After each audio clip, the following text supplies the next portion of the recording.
What's going on, guys? Millian here with you. Millian coming at you. Hope everybody is doing well out there. Thank you for being here. So, it's been a very long struggle for about 16 months with some voice problems which were severely affecting life and work. And after all this time trying to figure out what was going on and some doctor visits and everything, I finally have a diagnosis. It's something called MTD, which is primary muscular tension dysphonia. They give me this cool paper with pictures of vocal cords on them.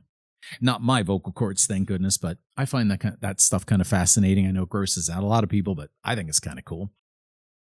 But for well over a year now, and I could trace it back to about June of 2023. There's a couple events going on before that, but June 2023, I lost my voice after being sick, and for whatever reason, it was really bad. Went to urgent care clinic in my area, had to do the dexamethasone shots, had to do steroids and all that kind of stuff, just trying to get my voice back. And apparently when that happens and you force it, trying to get your voice to come out, because I have to work, and when you do that, apparently it long-term causes a whole bunch of problems.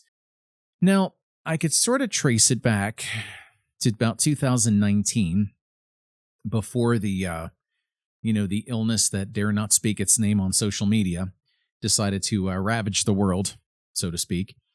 In 2019, before it actually had a name and before it was as, prolific as it was everywhere, here in Las Vegas, people were just getting sick for like a month at a time, and they were calling it the Vegas flu.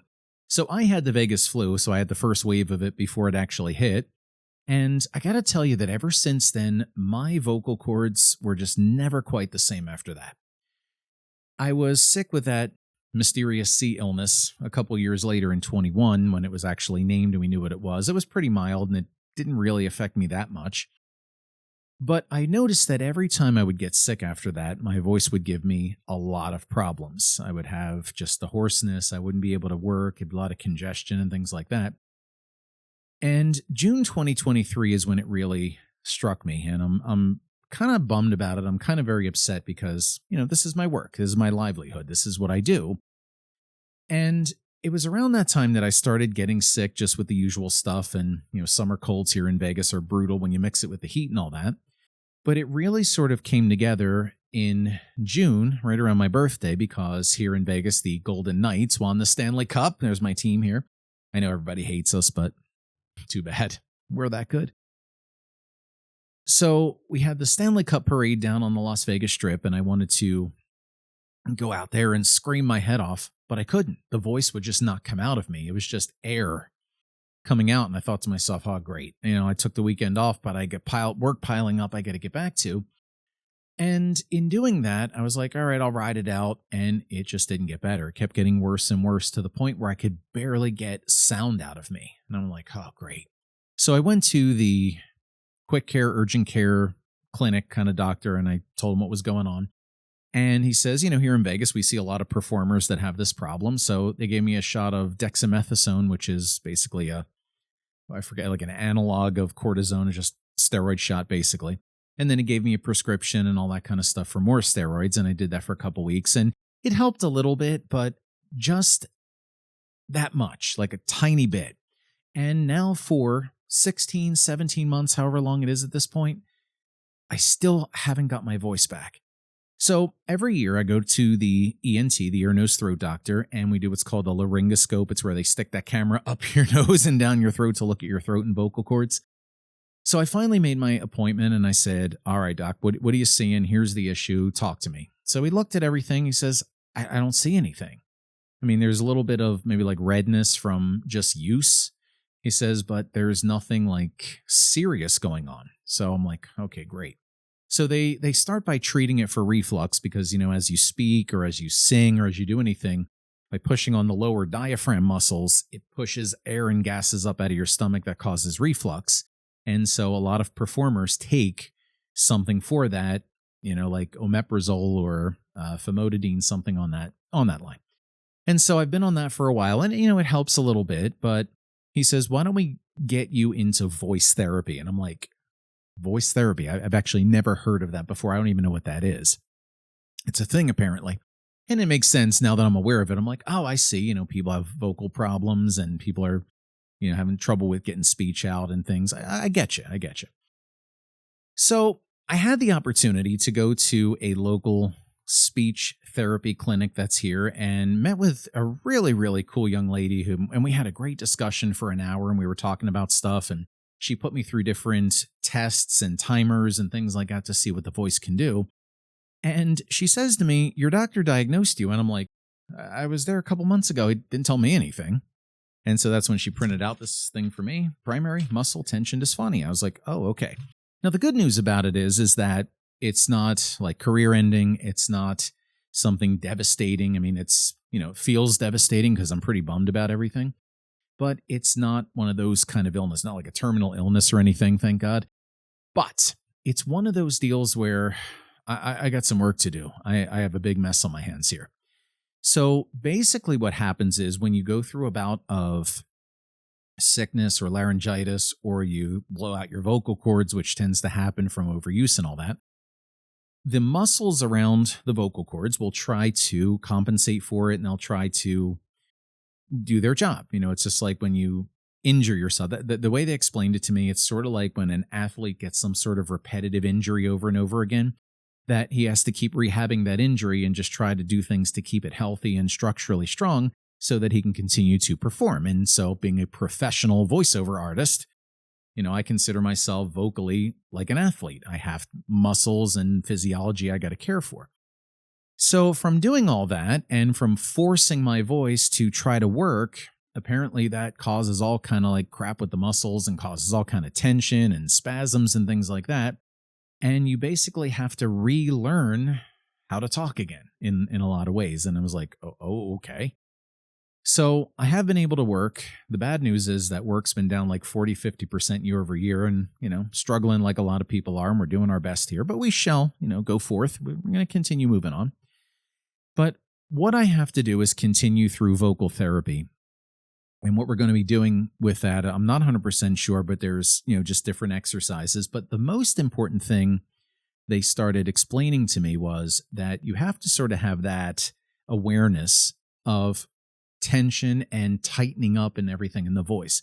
And ever since I had my first session with therapy, I've been noticing that, okay, there's times where I'm really tightening up when I'm speaking. And you know how like on YouTube, they're like, and here are the top 10 things you probably didn't, that whole thing going on. Well, I have to start letting that tension out instead of squeezing it out all the time because it's just falling into bad habits and then muscle memory kicks in and then it just sort of locks in place.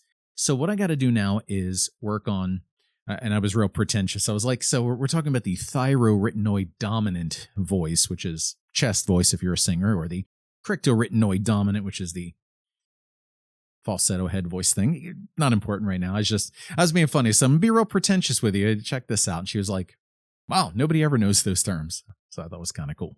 I've been voice training for 30 years. So, you fall into habits. It just tends to happen. So what I have to do now is when I speak, I have to sort of learn to relax everything, let everything just kind of flow and come out naturally. I got to breathe from way down in the diaphragmatic area and just get it to push well so that it vocally supports it. It's all stuff that you learn in rudimentary voice training and stuff like that. But again, sometimes you just fall into habits. You just get off your track and you start doing stuff. So I want to play it off like it wasn't a big deal, but I mean, this is pretty devastating, man. Since I'm 18 years old, I was trained as a metal singer. I've been in radio, podcast, voiceover, a lot of stuff with voice. And this is really all I know.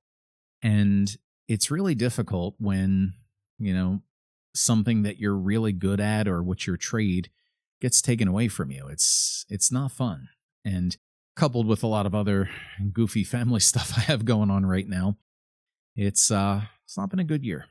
I'm not doing well, but I'm trying. And so as I do this, I record this just to share with other people out there that, A, if you're a voice performer, like singer or even teacher, lecturer, public speaker, voiceover, anything on that line where you're always using your voice, I cannot stress to you enough to really start paying attention. It's sort of like what bodybuilders call that mind-muscle connection. As you're speaking and as you're performing, really get a hyper awareness of where you're positioning everything, where your throat muscles are, where your breathing is. It's something I've had to start relearning over and over again.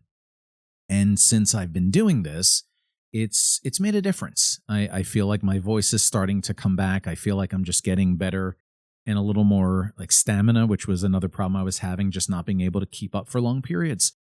And so now I have to bring the voice down. Instead of doing this thing and tightening everything up when I speak, I got to bring it down way down here and get more of my like smooth jazz radio voice. You ever see those guys on classical? You ever listen to classical music on the radio and they're like, and our next movement is going to be for Fourth Symphony. And it's like, I can't even hear you. I got to talk like that now. So I made fun of that. Now it's came back to bite me right on the ass. But anyway, so we're hopeful that we're going to turn this around and we're going to get things back up and running. So I encourage you, number one, if you're a voice performer, just to keep that awareness going on and just keep doing the right things, get into good habits, care for yourself if you're not doing that currently, because I guess that got away from me. And so I got a long road ahead of me. The other person I would speak to is that if maybe you're not a vocal performer, but you have something that you love or you enjoy and this is what you do, and it's been taken away from you for some sort of reason similar to this, I just encourage you to stay strong and try to find a workaround and get back on the horse as best you can. And that's basically all I have for you. I was just wanting to, I've been telling you for a while that I've been wanting to get my videos back up and running. I've been wanting to do more, and it's so difficult sometimes to just stay consistent on this and everything else going on, just to properly give it attention. And I'm really not hard, but I'm trying. And so hopefully you'll follow me along here and get me through this journey, because I could use the support.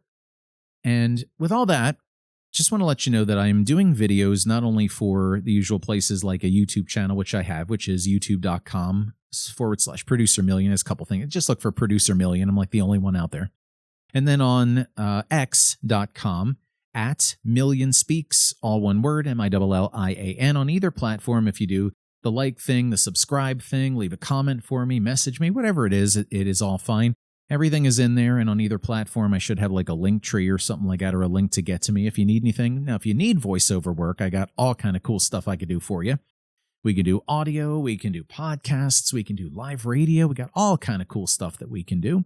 So you're welcome to hit me up anytime. You can email me at mail@millianspeaks.com or go to millianspeaks.com. There's a contact form, I believe. And you're welcome to message me and let me know what you got going on. All right.